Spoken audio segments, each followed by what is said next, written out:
Hey, Bethany family, it's Kevin here, and I am here with brother Robin Williams Sr. Yes. Right? Yes. And you may be asking, why are we up here, right? Why we're having this conversation, right? That's true. We have been learning throughout this month that this month is National Minority Donor Awareness Month, right?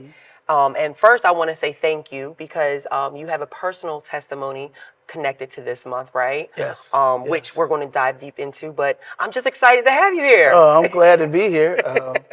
I guess to share my testimony. So if I can help somebody, that's the main thing. Absolutely. Okay, so first thing, when you found out that you needed a kidney transplant, what were your first thoughts? I was I was scared because I was going through my mother had gone through it. Yeah. And from there, she had a quadruple bypass. And, it was scary because she had a leg amputee off from that. So, nervous, because that's close to death if you don't Yeah. get it, a Absolutely. dialysis. So that was very, I didn't really, not that I wanted to not live, but, I was very, I had to get adjusted because the problems I was having because I actually, when they told me I'm going to need dialysis, Yeah. I told them, I said, well, give me a couple of weeks to think about it and see how, Absolutely. I Absolutely. was in denial. Yeah. And from that, because of me waiting to then the process of me have to go into emergency, they put a shunt in my neck, start the process, and then from there, I had another part they had to put into my chest, and then from there I went to dialysis. So Yeah. and then put then they did the graft in my arm and stuff. Absolutely. So to me, it sounds like you had to first get your mental Exactly. together Yes. first because not only are you battling something that's, your body, but Yes. you got to also mentally prepare yourself for that, right? Yes. And Yes. what those that may not know is that you had to do it twice, Yes, right? I had. Right? Can you share that? Sure, no problem. Yeah, my first one was in 2019. I was on dialysis for about 6 years. And the first one, they had to abort because to preserve my leg, they had to abort the kidney because of it wasn't getting enough oxygen from the veins when they put it together. I guess that's the way to say it. Yeah. And so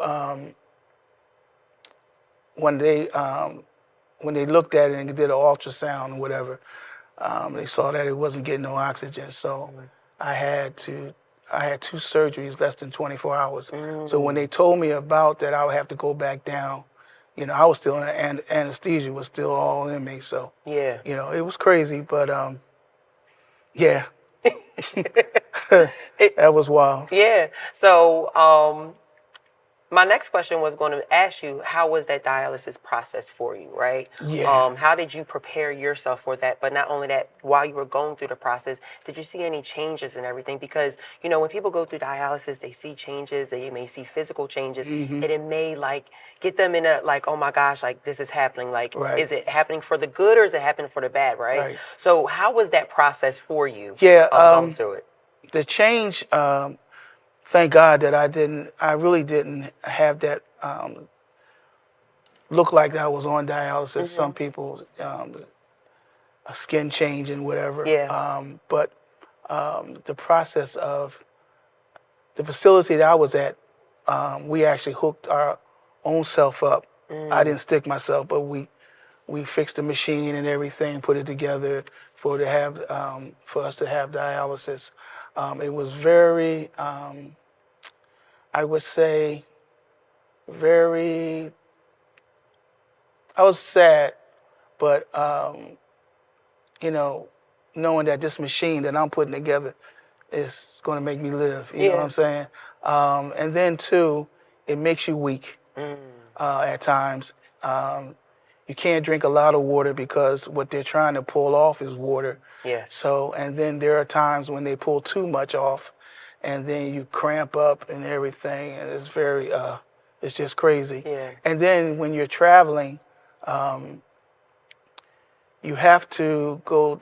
They have facilities everywhere you go. For Right. instance, if you go to Disney World, Orlando, when I went, I had to go to set up dialysis. They set it up for you. So when I still went on my trip, I still had to have that same Yeah. time for my dialysis and stuff. Yeah. When I was traveling overseas as a musician, I couldn't do it, so I had to stop, playing and whatever. So most of Yeah. my stuff was in America and everything. So Right. yeah, So we learned that this month that every 8 minutes someone is added to that transplant list, right? And when you really think about it, we say it, but you really don't realize that right, every 8 minutes someone is added to that. yeah, Someone that we may not know needed, or someone that's in our family that may not disclose that information with us, right? exactly, So I want exactly. to ask you, what was your thought process when you did have to, go on the list? Was there ever a feeling where you were just like, I'm on this list and I don't know what's going to come about? Well, I found out once you get on dialysis, you're automatically go on the list. Okay. So my process was at 6 years Yes. of being. So every time you will move up, um, the plus and the minus from it with the facility I was at, there were some people that was been on dialysis for a long time. Wow. Some 14, 20 years. They still was on it. Like I said, and then the plus was that I seen people get their get kidneys. So and I seen how things work. Then I seen people that had gotten kidneys had to come back to the facility Yeah. because sometimes the kidneys do not work right away, and you have to go back on dialysis and whatever. So yeah, so I was on the list I was on the list for 6 years, and then yeah, they gave me that call, the Amen. first one. And we're grateful that you got that call. Yeah, I That you're actually able to share your testimony now. right. Right? Yeah, that first one it was I got actually I when I got that first call it was you felt a relief, Yeah. even though you didn't know the process, how they're going to do it. Right. But yeah, it was. So after your second kidney transplant, right? How has your life changed since then? Wow. First, when I got my second one, that was a year and 3 months before I got the second, because after the first one, they wanted me to get my strength back up. Yes.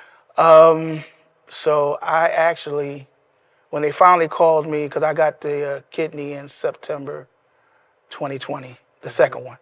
So the process was, I actually turned down 2 kidneys. Wow. Okay. Yeah, because some of the odds, what happens when you go on the list and when you're like high up, like number 5 and up, they have to call you to ask you, do you want, here's the situation about the kidney.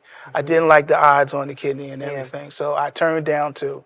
And then finally they gave me another call that September, and they said, well, we think we have one for you. Wow. And then everything went smooth Yeah. and everything. And so now here I am.